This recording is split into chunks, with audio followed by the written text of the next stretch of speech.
नमस्कार दोस्तों, मेरा नाम है समी। एक मुलाकात ज़रूरी है में आपका स्वागत है। यहाँ मैं आपको सुनाता हूँ कुछ पुरानी, कुछ नई और कुछ जानी पहचानी कहानियाँ। और आज की कहानी का नाम है वो, जिसकी लेखक हैं रशीद जहां। रशीद लिखती हैं, मेरी उससे अस्पताल में मुलाकात हुई। वो भी दवा लेने गई थी और मैं भी। उसको देखकर सब औरतें बचने लगीं। डॉक्टर ने भी उससे बचते हुए अपनी आंखें बंद कर ली। घिन तो मुझको भी आई, लेकिन मैंने किसी ना किसी तरह से उसको देखकर मुस्कुरा दिया। वो भी मुस्कुराई, कम से कम कोशिश तो की। उसकी नाक सिरे से गायब थी और दो बड़े बड़े लाल लाल से छेद उसकी नाक की जगह पर थे। एक आंख भी नहीं थी और दूसरे से भी बगैर गर्दन के सहारे ना देख सकती थी। और फिर थोड़ी देर बाद दवाखाने की खिड़की पर मेरी उससे मुलाकात हुई। उसने धीमी आवाज में मुझसे पूछा, आप कहाँ से आई हो? मैंने अपना पता बता दिया।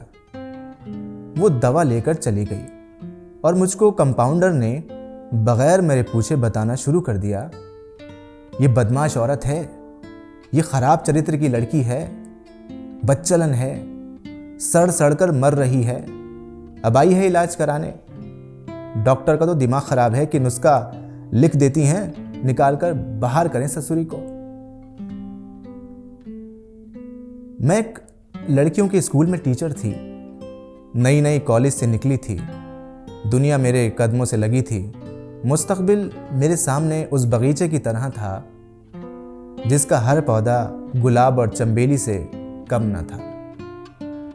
मुझको सारी दुनिया एक चांदनी रात और उसमें दरिया का बहाव जो कहीं बहुत हल्का और कहीं बहुत तेज मालूम होता था। मैं खुश थी, तकलीफ, गम मैं जानती ही नहीं थी क्या होते हैं। पढ़ाना भी वक्त काटने का बहाना था। सारी खुदी उस जमाने में एक इंतजार थी। पर्दा उठा और देखा वो कॉलेज के दफ्तर में दाखिल हो रही थी। मैं हैरत से खड़ी हो गई और बगैर सोचे समझे आदत के मुताबिक बोल उठी, तशरीफ रखिए। पहले तो झिझकी और फिर बैठ गई। उसके हाथ में मोतियों का फूल था। उसने मेज पर मेरे सामने रख दिया। मुझको उस फूल को उठाते हुए घिन जरूर आई, लेकिन जल्दी से अपने बालों में लगा लिया। वो मुस्कुराई और उठकर चली गई। अब ये रोज का सिलसिला हो गया था। वो रोज छुट्टी के वक्त पर्दा उठाकर अंदर आती। मैं कहती तशरीफ रखिए और वो बैठ जाती।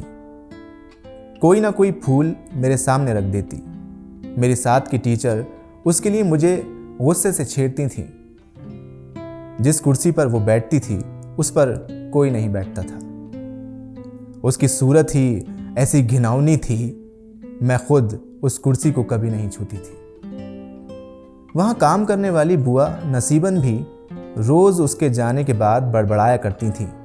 कहती थी, ये नई टीचर अच्छी आई है, इस गंदी संदी को मुंह लगा लिया है, हम उसकी कुर्सी क्यों साफ करें? प्रिंसिपल भी नाक भौं चढ़ाती और कहती, तुम उसको यहां स्कूल में क्यों बुलाती हो?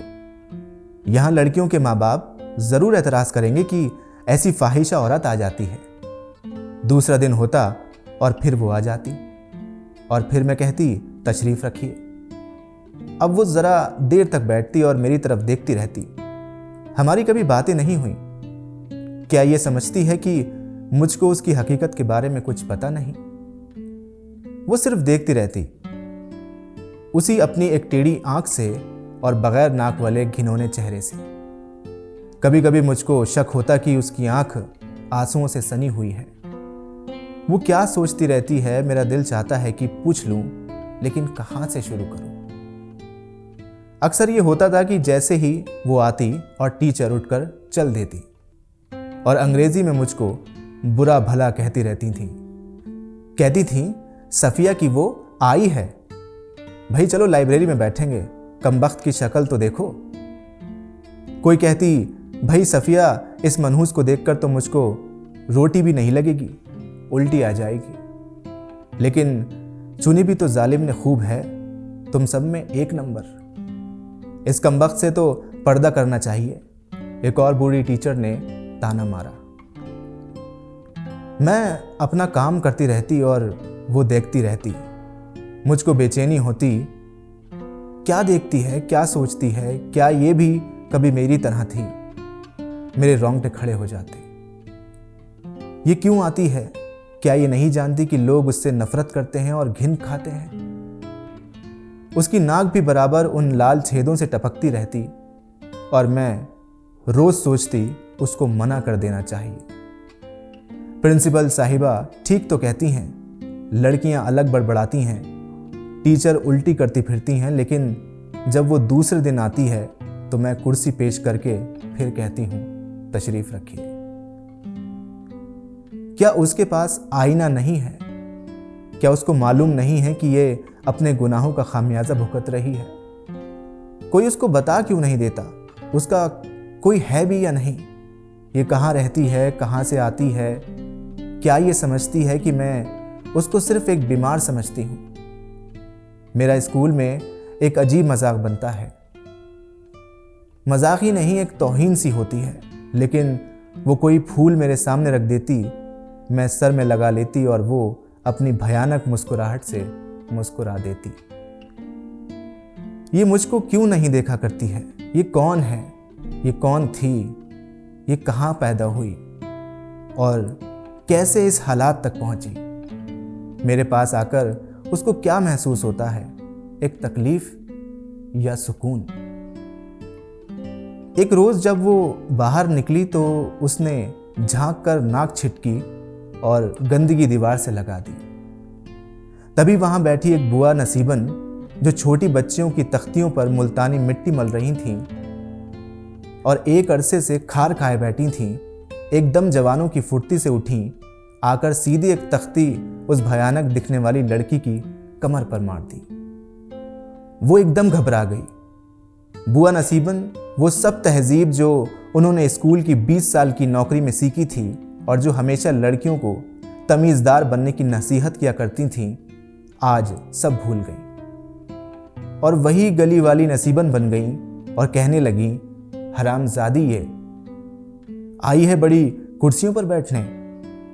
दिन लग गए, कल चौक में बैठती थी, आज जो कट कट कर गोश्त गिर रहा है तो चली बेगम बनने। ये कहकर बुआ ने उसको एक लात, दूसरी लात, तीसरा मुक्का मारा। मैं भागकर बाहर निकली और बुआ नसीबन को पकड़ा। बुआ गुस्से में चिल्ला रही थीं, हाय हाय क्या करती हो? अचानक वहां लड़कियों का जमावड़ा लग गया। बाकी टीचर भी भागी चली आ रही थीं।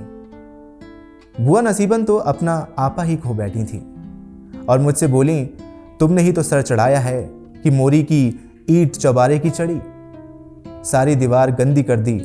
20 साल से नौकर हूं, हमने नहीं देखा कि खराब चरित्र की औरतें स्कूल में आए। मैं हरगिज अब यहां नहीं रहूंगी, बुला लो और किसी औरत को। एक बार बिफर कर उसकी तरफ बढ़ी, लोगों ने बुढ़िया को संभाल लिया। फिर मैंने झुककर उसको उठाया। वो फूट फूट कर रो रही थी। मैं पकड़कर उसको फाटक की तरफ ले गई। उसकी कनपटी से खून बह रहा था। गालिबन वो भी उसे नामालूम हुआ। रोते हुए मुंह छुपाकर गनगनाई और बोली, अब तो आपको मालूम हो गया मैं कौन हूं, और चली गई। दोस्तों, ये रशीद जहां की कहानी आपको कैसी लगी मुझे कमेंट बॉक्स में ज़रूर बताइएगा। इसी तरह की और भी कहानियाँ मैं आपको सुनाता रहूँगा। तब तक के लिए आप खुश रहिए और मेरे साथ जुड़ने के लिए धन्यवाद।